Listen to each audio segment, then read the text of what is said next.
se va a transmitir se va a transmitir la infección de una persona a otra a través de las gotitas de fluge en el aire. Por eso es contagiosa. Es curable, la tuberculosis se define como una enfermedad curable, porque con un tratamiento estandarizado y supervisado, el 100% de las personas pueden curarse.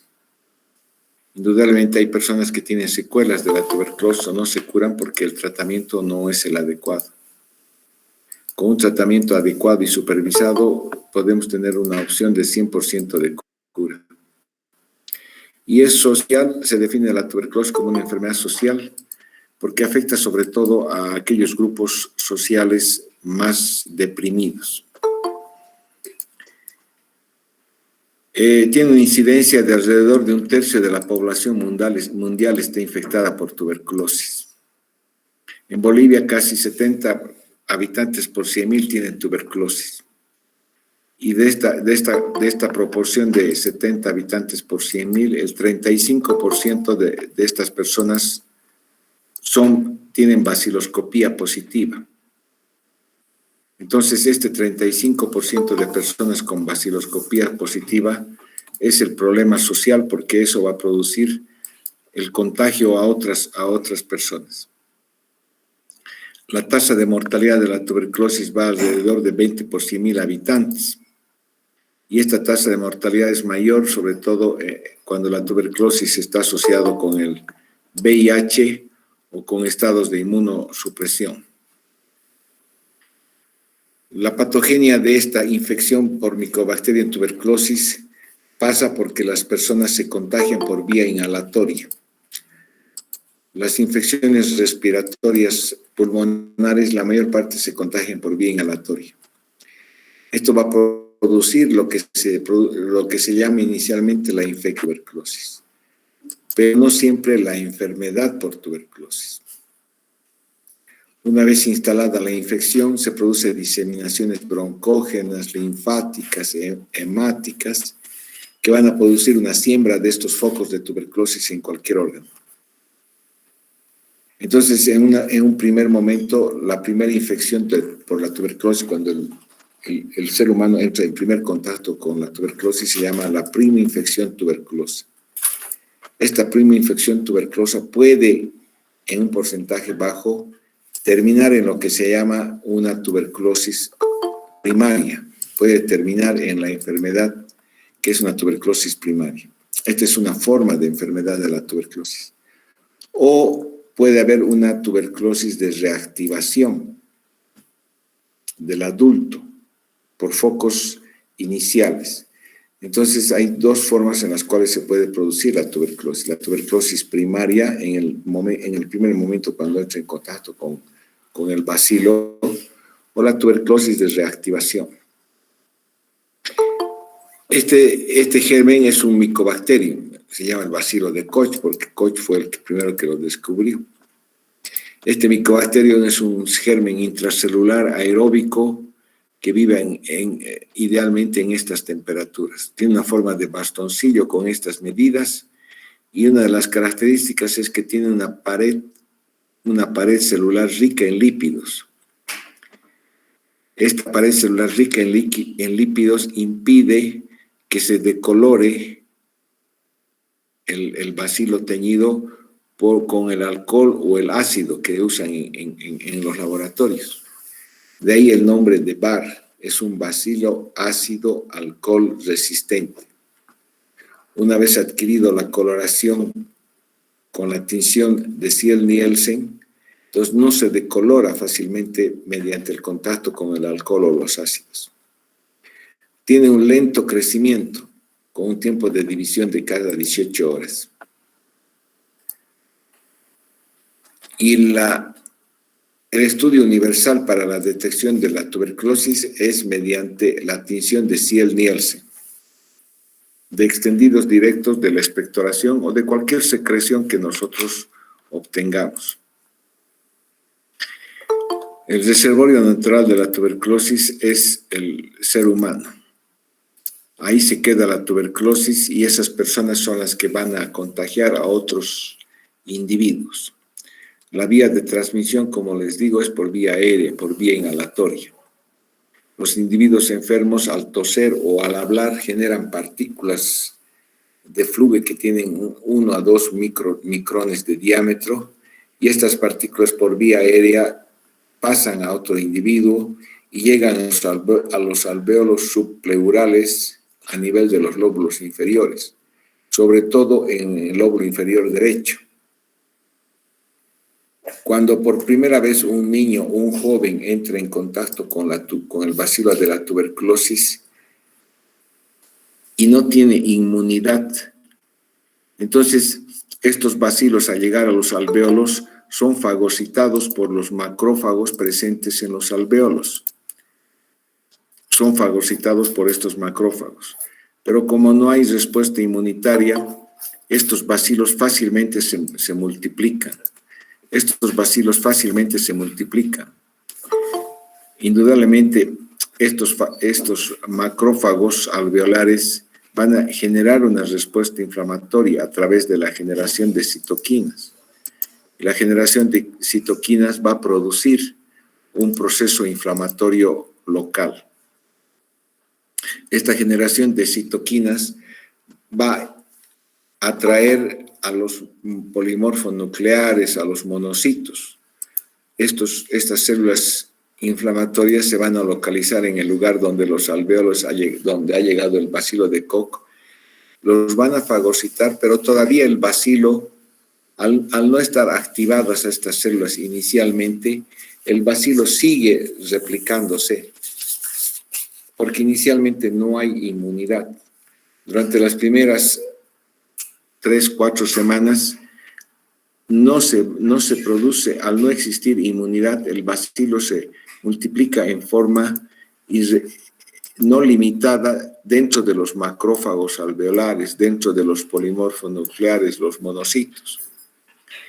Y es en este lugar donde existe esta proliferación no controlada, de donde el bacilo puede diseminarse por vía linfática o hemática a otros lugares del cuerpo.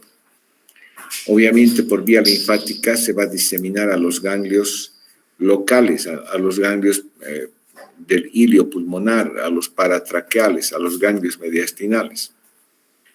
O si se disemina por vía hematógena, va a llegar a cualquier órgano del cuerpo, al cerebro, a otros lugares del pulmón, a los riñones, a cualquier otro lugar del cuerpo.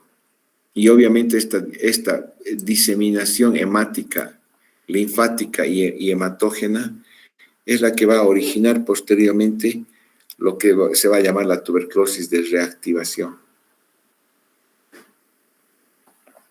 Una vez que aumentan la cantidad de bacilos, los bacilos se han estado multiplicando en forma no controlada durante 2-3 semanas, y cuando llega a un nivel crítico de aumento de la población de bacilos de Koch, y después de 2-3 semanas empiezan a estimular los linfocitos CD4. Los linfocitos CD4 son los que empiezan a reaccionar contra la presencia de estos bacilos. Se empiezan a activar y producen lo que es una hipersensibilidad retardada. Retardada indudablemente porque necesitamos que los linfocitos se activen. La producción de estas citoquinas, inicialmente porque el macrófago o los polimorfos nucleares han sido invadidos por el germen, produce una respuesta inflamatoria, pero no es una respuesta inmune. Las citoquinas producen una respuesta inflamatoria. La respuesta inflamatoria trata de controlar el proceso infeccioso, pero es la generación de anticuerpos lo que va a producir el control de un proceso infeccioso. Sin embargo, en la tuberculosis es importante y principalmente es la hipersensibilidad retardada de tipo celular la que va a permitir el control de la infección. No es la generación de anticuerpos, es la conversión del linfocito CD4-TH1 en linfocitos activados, que son los que van a inducir el control del proceso infeccioso.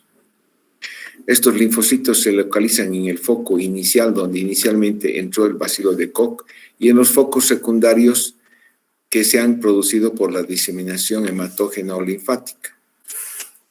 Y ahí van a producir la lesión característica, que es el granuloma. El granuloma, que es un núcleo de macrófagos rodeados por linfocitos.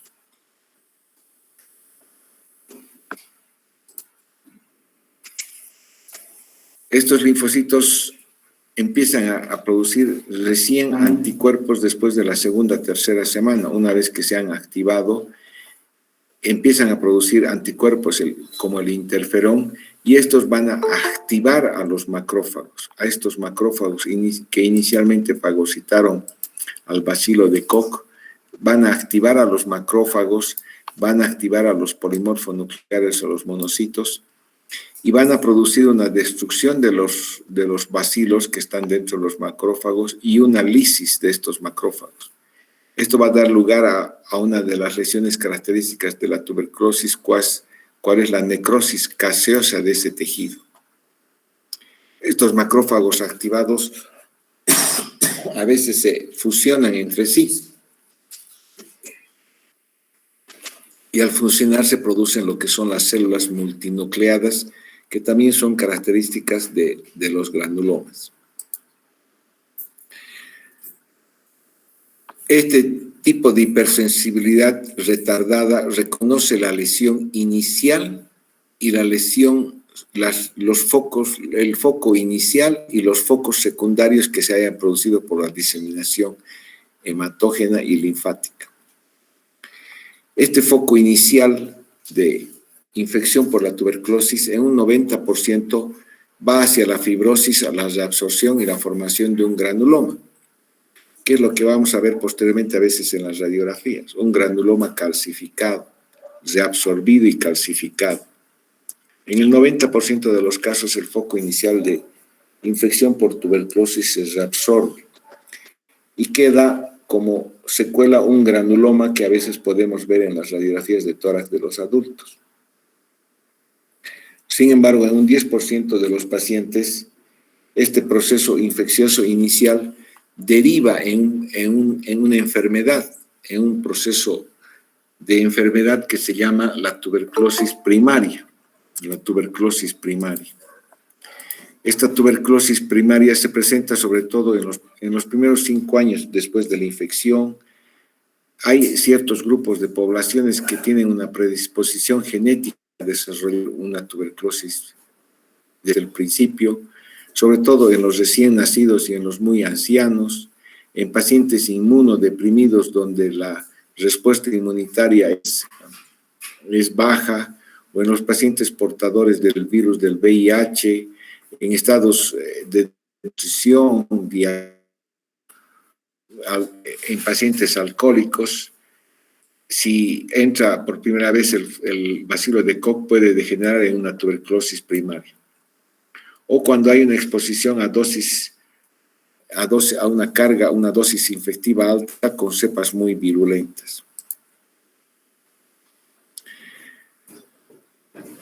Esa es la tuberculosis primaria.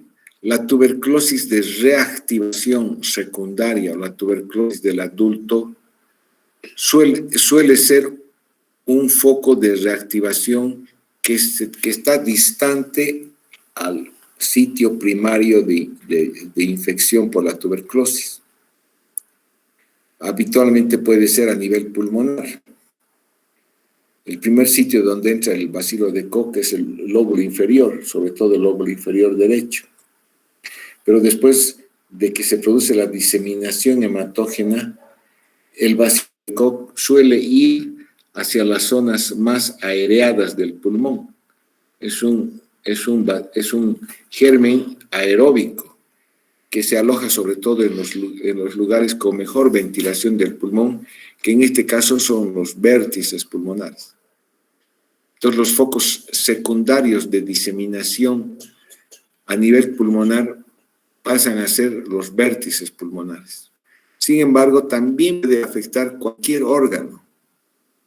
En el momento en que se produce la diseminación hematógena de una tuberculosis primaria, puede afectar cualquier órgano, el pericardio, el cerebro, las articulaciones, los huesos, el riñón, el intestino, el peritoneo.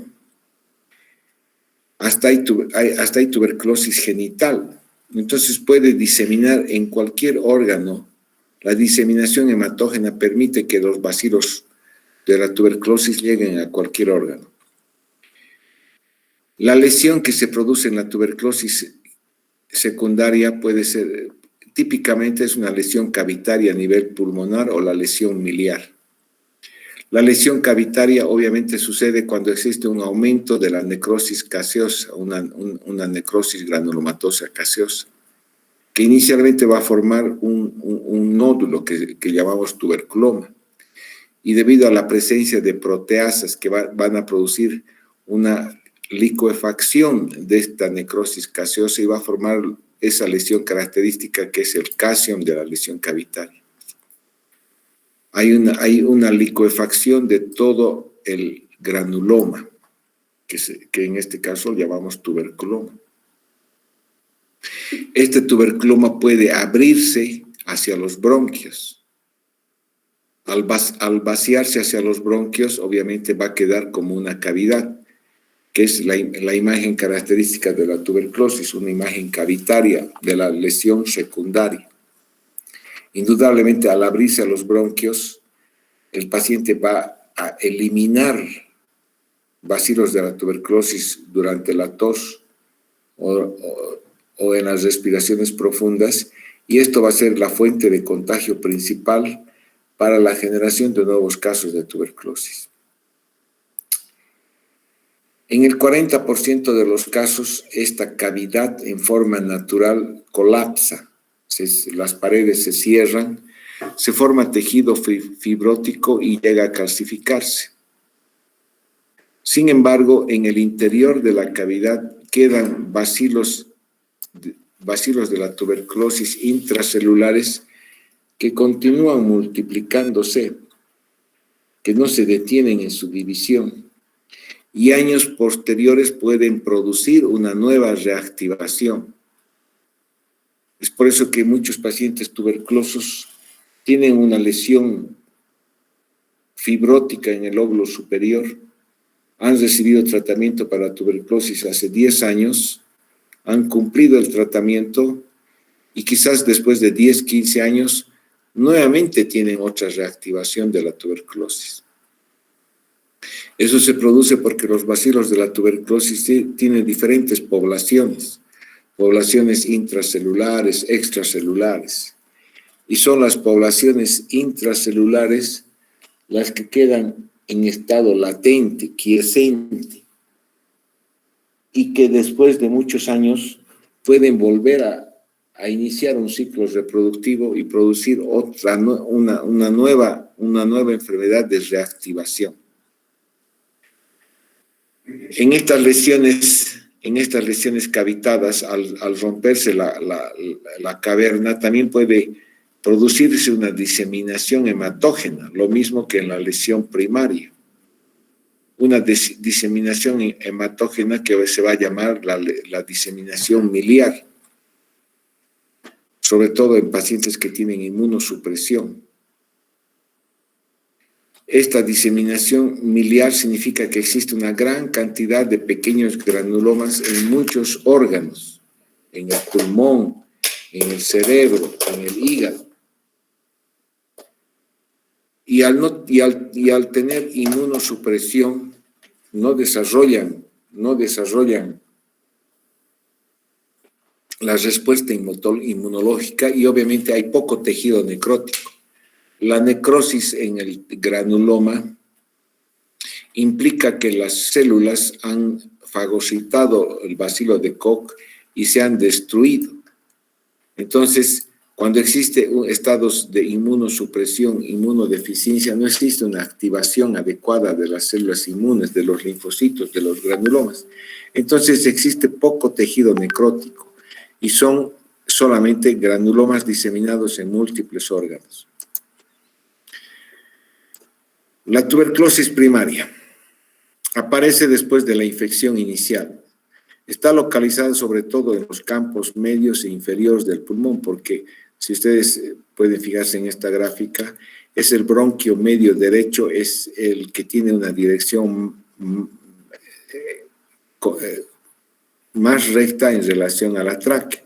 Entonces, fácilmente cualquier elemento inhalatorio que entra por la tráquea va a terminar yendo hacia el bronquio inferior derecho y va a comprometer el lóbulo medio o el lóbulo inferior. Esta lesión de prima infección tuberculoso puede terminar en dos, va a formar lo que se llama el complejo primario. El complejo primario que está formado característicamente por la lesión parenquimatosa inicial y una adenopatía a nivel iliar. Este complejo primario puede ir hacia la curación, sin embargo pueden quedar bacilos con inactividad metabólica y que posteriormente pueden reactivarse, o puede ir hacia una progresión y producir lo que se llama la tuberculosis primaria. En este periodo, antes que se produzca la respuesta inmune, hay invasión del torrente sanguíneo, produciéndose los focos que posteriormente van a dar la tuberculosis pulmonar y extrapulmonar. Hay diseminación linfática y en la tuberculosis primaria característicamente vamos a encontrar adenopatías iliares o paratraqueales. En la clínica de esta prima infección tuberculosa, en realidad la prima infección tuberculosa es asintomática en una gran cantidad de personas, en el 90% de los casos.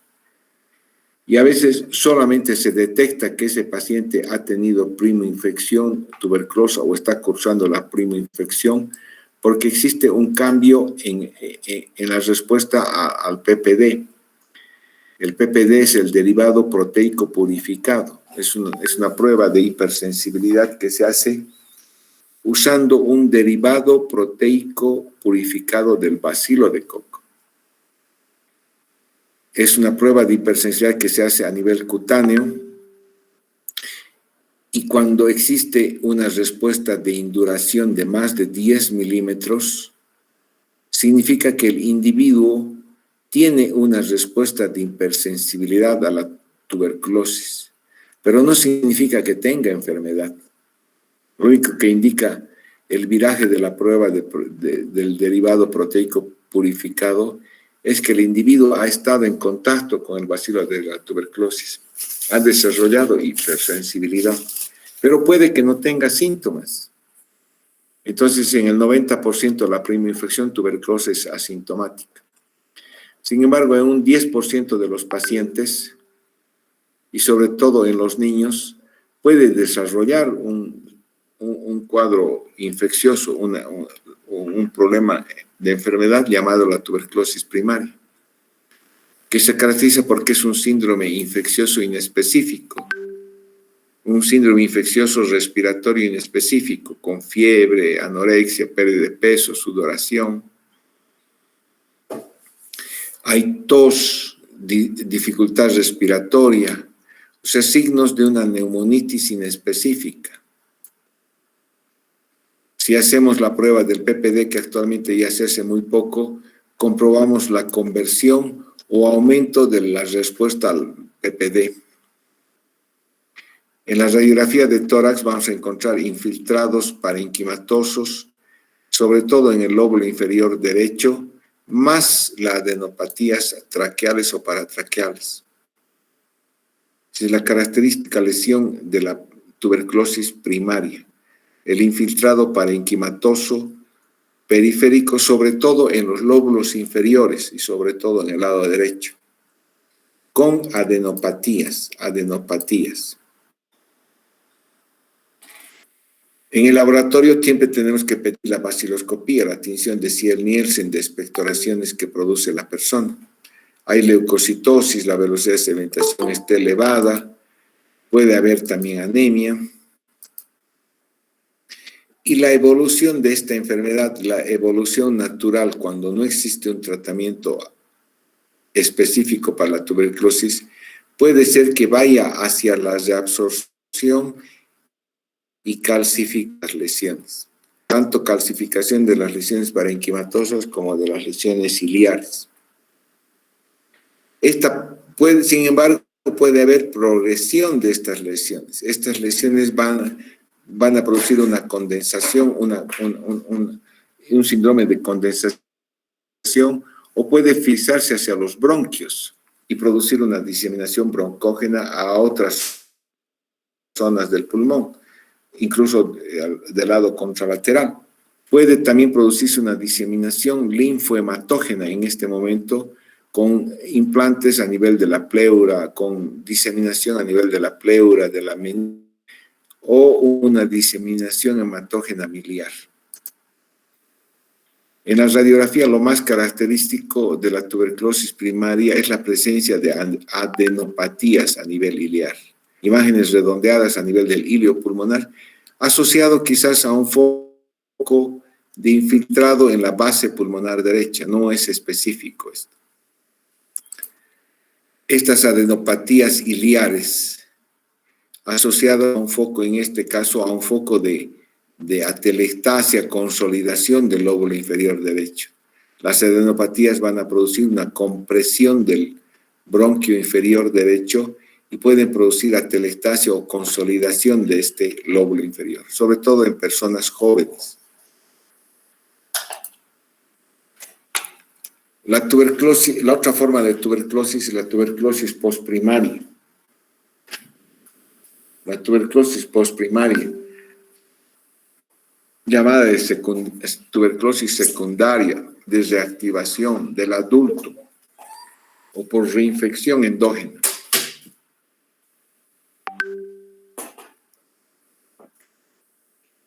Representa el 90% de los casos de tuberculosis en los adultos, en aquellos pacientes que no tienen VIH sobre todo. Se produce por una reactivación endógena de focos de tuberculosis primaria diseminadas. Excepcionalmente puede producirse todavía un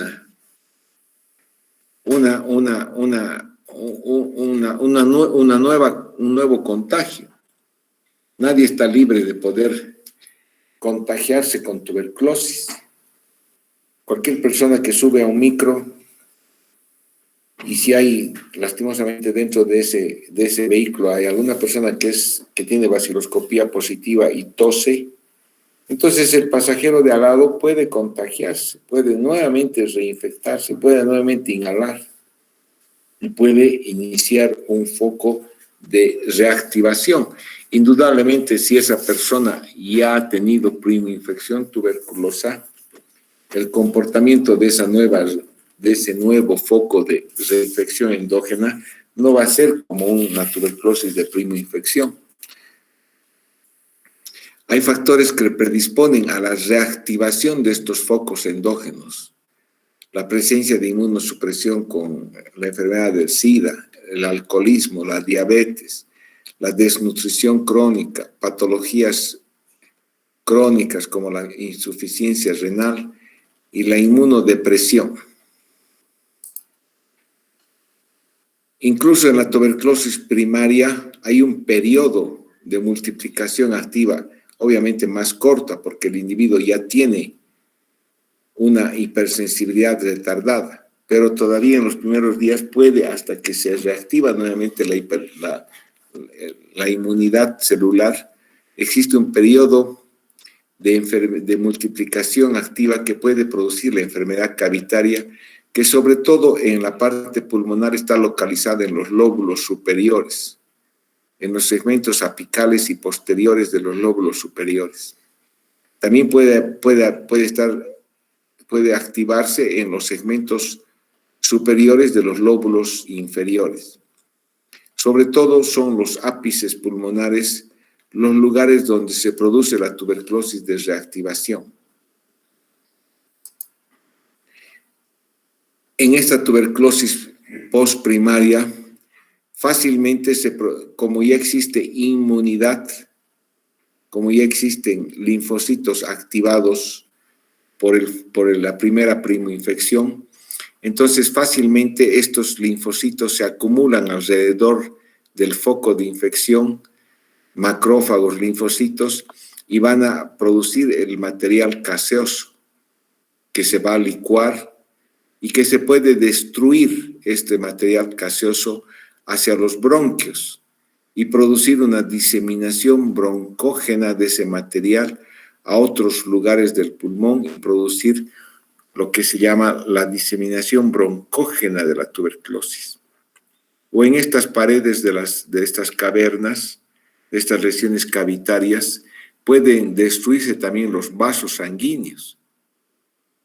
E indudablemente cuando destruyen los vasos sanguíneos van a dar lugar a una nueva diseminación hematógena, un nuevo estado de diseminación hematógena y pueden afectar también el pulmón como otros órganos.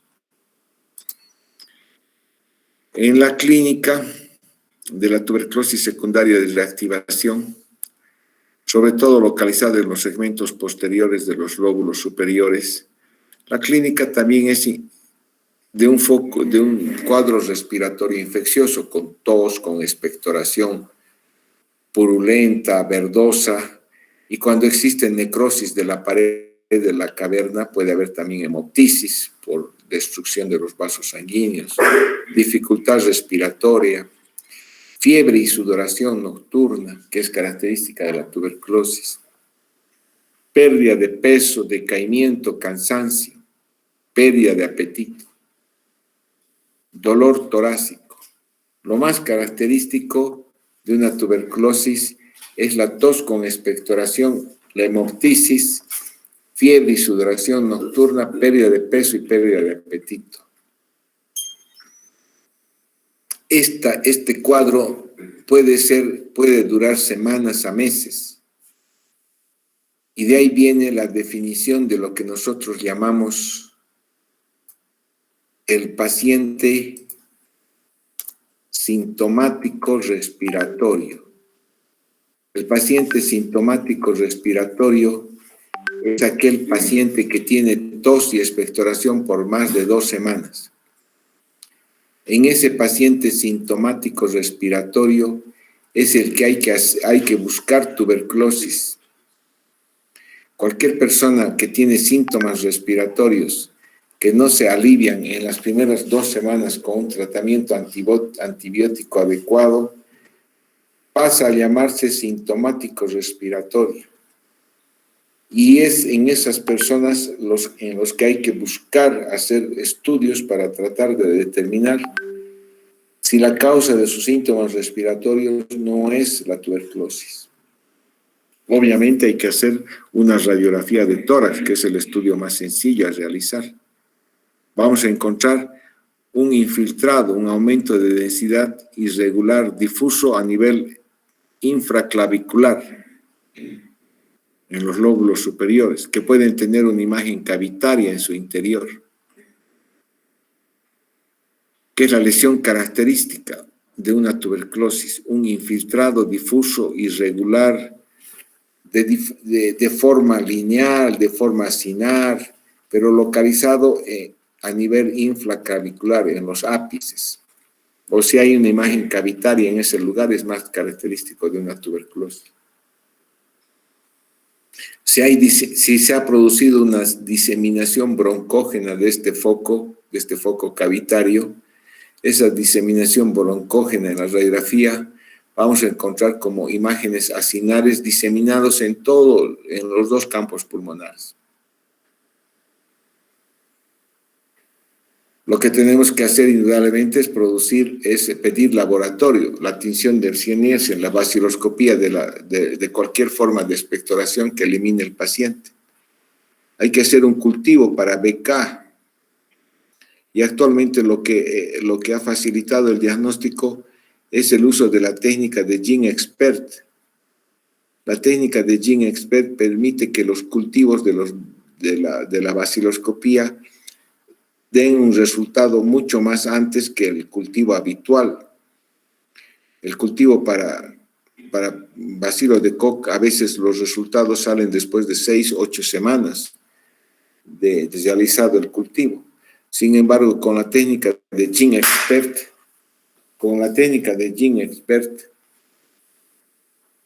ese cultivo, ese resultado puede salir en 2 o 3 semanas.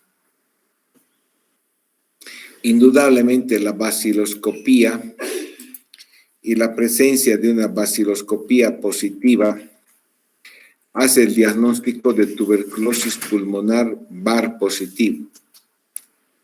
La tuberculosis pulmonar VAR positivo es la forma más contagiosa de tuberculosis. Entonces nosotros tenemos que definir si un paciente tiene tuberculosis y tiene baciloscopía positiva. Porque ese es el paciente que es un problema epidemiológico. Es un problema epidemiológico que va a producir la diseminación de la enfermedad en la comunidad. En la evolución de esta enfermedad e incluso con un adecuado tratamiento, habitualmente como se producen lesiones cavitarias, lesiones necróticas, estas lesiones van a terminar produciendo fibrosis, un pulmón fibrótico con retracciones, secuelas cicatrizales que van a producir retracción de la tráquea, del hilio pulmonar.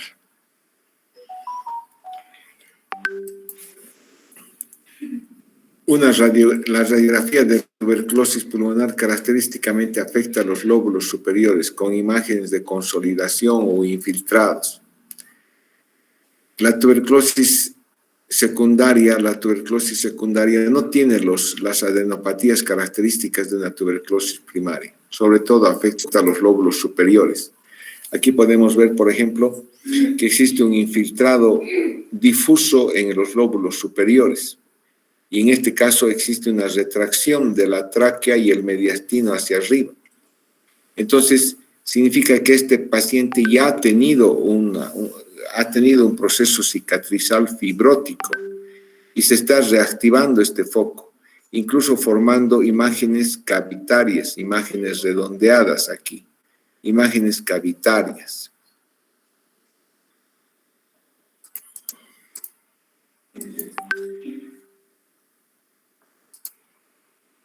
Esta es otra radiografía donde podemos ver una imagen de un infiltrado difuso en un lóbulo superior y quizás esto es un granuloma.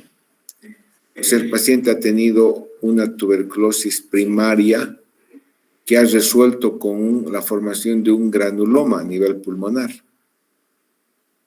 Y en este momento de la prima infección tuberculosa se ha producido la diseminación hematógena y esos focos han llegado en el pulmón a nivel de los lóbulos superiores y años después se reactivan estos focos pulmonares.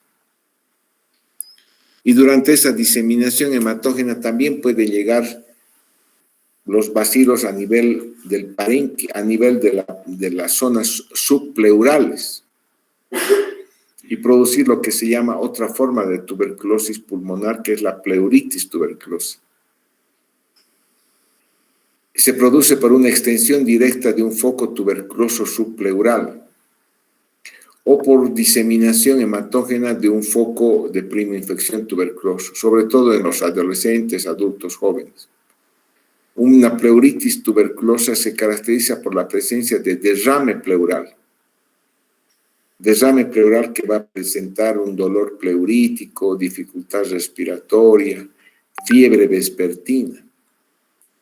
Y si la afección es solamente de la pleura, entonces no va a producir una tos con expectoración, sino una tos seca, y al examen físico nos vamos a encontrar el síndrome de derrame pleural.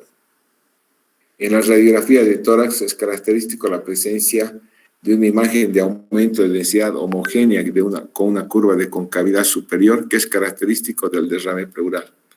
Si nosotros encontramos una imagen como esta, de aumento de densidad homogéneo en la base izquierda, con borramiento de los ángulos costo y cardiofrénicos y con una curva de concavidad superior, obviamente es una imagen característica de un derrame pleural. Y una de las causas frecuentes del derrame pleural es la tuberculosis. Entonces, si yo tengo esa imagen, lo primero que tengo que hacer es una toracocentesis. En la toracocentesis voy a extraer de este lugar un líquido citrino oscuro que va a formar un coágulo como la gelatina, que obviamente va a ser característico de un exudado. Va a ser un exudado linfocitario a predominio de linfocitos y con presencia de ADA. ADA es una enzima que producen los linfocitos activados. ADA significa adenosín deaminasa. Es una enzima que producen los linfocitos activados y es característico de la tuberculosis. No se trata únicamente de la tuberculosis, pero cuando existe un exudado linfocitario con un nivel de ADA mayor de 40 unidades, es altamente sospechosa de tuberculosis.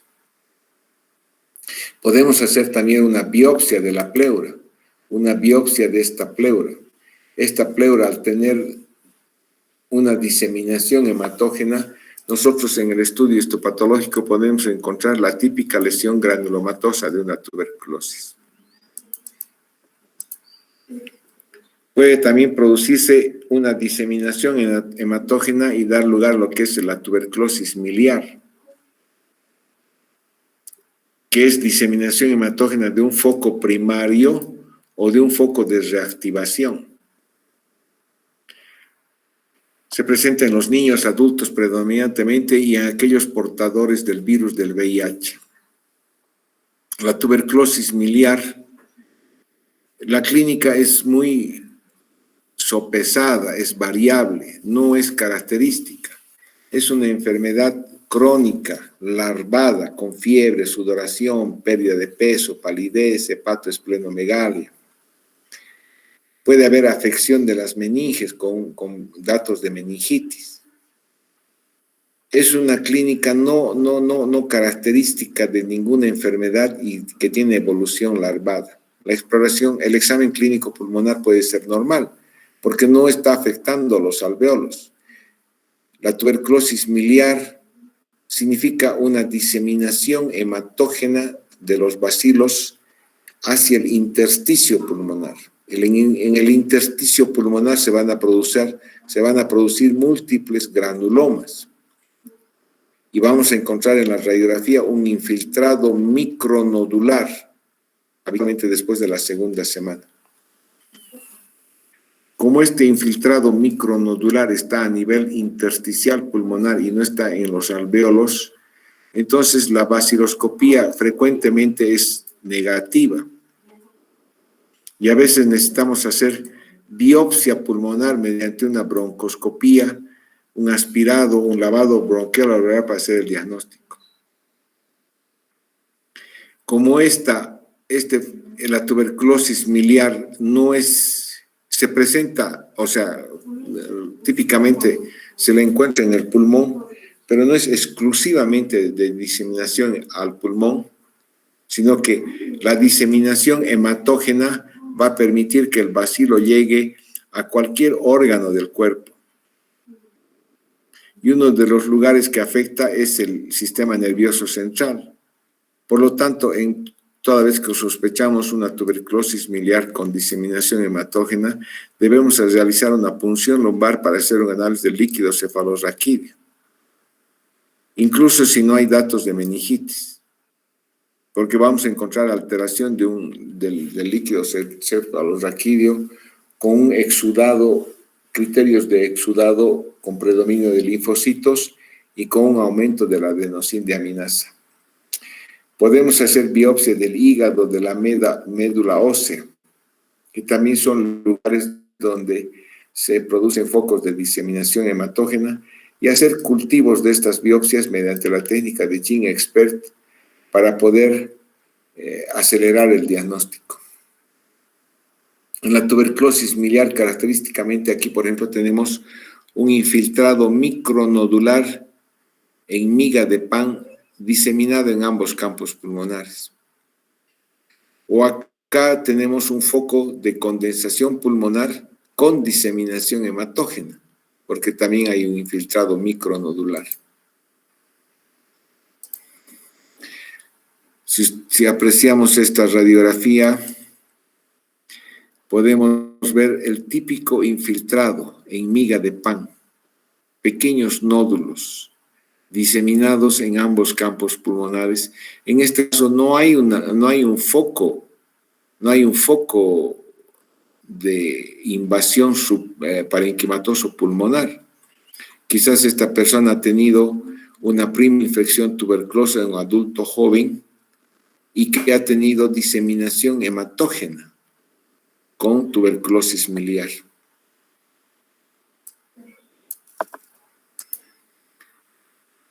También la meningitis tuberculosa es otra forma frecuente de afección de la diseminación hematógena, de la tuberculosis miliar. El cerebro es uno de los órganos que fácilmente son contaminados por la diseminación hematógena. La meningitis tuberculosa se presenta en los extremos de las edades, en muy niños o muy ancianos. Tiene una mortalidad alta. Siempre se produce por diseminación hematógena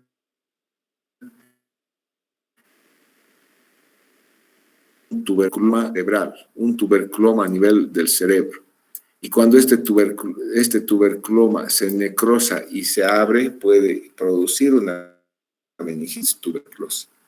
El inicio es insidioso con decaimiento, fatiga, cefalea, cambios en la personalidad, fiebre, signos de irritación meningia, Kerner, Brunzinski, alteración del estado de conciencia o datos de hipertensión endocraniana con una cefalea intensa, vómitos explosivos, alteración de la conciencia y parálisis de pares craneales, que es típico de la meningitis, del tercero, del sexto par. En la punción lumbar, el líquido cefalorraquídeo va a ser xantocrómico, de un color oscuro, va a salir con presión alta y el examen citoquímico nos va a determinar la presencia de un exudado linfocitario con un nivel de adenosina de aminasa mayor a 10 unidades. La evolución de una persona que tiene meningitis tuberculosa depende sobre todo de la precocidad del tratamiento.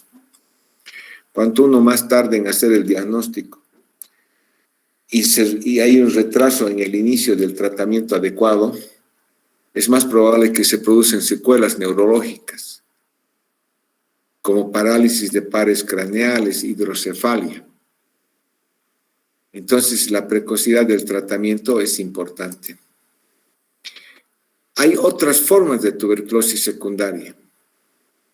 Hemos dicho que la diseminación hematógena permite la llegada del bacilo de la tuberculosis a cualquier órgano. Entonces ustedes van a ver adenitis tuberculosa a nivel cervical, tuberculosis osteoarticular, tuberculosis genitourinaria, tuberculosis de las glándulas suprarrenales, intestinal, peritoneal, pericárdica. En todos estos lugares, y de acuerdo al lugar donde existe la diseminación hematógena y el foco de tuberculosis, va a tener características de acuerdo al órgano afectado. Si yo tengo una tuberculosis peritoneal, quizás tengo unos datos de peritonitis. O si tengo una tuberculosis pericárdica, pueda tener derrame pericárdico. Entonces, cualquier órgano puede estar afectado por una diseminación hematógena de la tuberculosis. Indudablemente, el tratamiento de cualquiera de estas formas de tuberculosis pasa por la administración de un tratamiento específico. No es que la tuberculosis ortoarticular tenga un diferente tratamiento que una tuberculosis pericárdica. Sí es posible que si yo tengo tuberculosis pericárdica, además del tratamiento específico, tenga que usar antiinflamatorios. O si tengo una tuberculosis de glándulas suprarrenales que está produciendo una disfunción suprarrenal, es posible que necesite dosificar cortisol y administrar corticoides. Pero toda tuberculosis, básicamente, en lo que se refiere a la infección por Mycobacterium tuberculosis, va a requerir el mismo tratamiento. Y de eso es lo que vamos a hablar mañana. el diagnóstico y el tratamiento de las formas de tuberculosis. ¿Tienen alguna pregunta? Indudablemente deben estar cansados porque solamente hay 38 personas. O quizás les deba aburrir, porque yo también estoy cansado. Si están en clases desde las 6 de la tarde, de 6 a 7, de 7 a 8, de 8 a 9, de 9 a 10, de 10 a 11 de la noche, debe ser aburrido y cansado, ¿no? Por eso solamente hay 38 personas hoy día. ¿Tienen alguna pregunta? Sí, doctor, yo tengo una pregunta. Buenas noches. Puede ocurrir en un paciente adulto sin ningún tipo de infección previa por tuberculosis, por el bacilo, presentarse la enfermedad? ¿Y cómo ocurriría en ese caso? Indudablemente, no todas las personas nos contagiamos con tuberculosis en la niñez. Puede ser que cualquiera de nosotros en la edad adulta nos contagiemos por primera vez con el bacilo de la tuberculosis y desarrollemos inicialmente la misma secuela que hemos hablado de lo que es la prima infección. La prima infección tuberculosa con las características señaladas de afección inicial de los lóbulos inferiores pulmonares, ausencia de respuesta inmune, proliferación descontrolada del bacilo en las primeras 2-3 semanas, hasta que se active la inmunidad celular, la hipersensibilidad retardada. Durante esas primeras 2-3 semanas, al existir una reproducción descontrolada del bacilo de Koch, se puede producir diseminación linfática, hematógena, e indudablemente puede terminar haciendo un derrame pleural, puede terminar haciendo una tuberculosis miliar, o puede terminar incluso reabsorbiendo espontáneamente ese foco inicial de prima infección. La prima infección tuberculosa es más frecuente en los niños, pero no es exclusiva de los niños. Puede producirse en edad adulta. Cualquiera de ustedes que sube a un micro y en ese micro existe una persona con tuberculosis VAR positiva y que tose, va a eliminar bacilos de Koch. Y si ustedes nunca han inhalado bacilos de Koch, en ese momento, al bajarse por la calle San Martín, pueden inhalar ese bacilo de Koch y terminar haciendo una prima infección tuberculosa, con todas las características señaladas.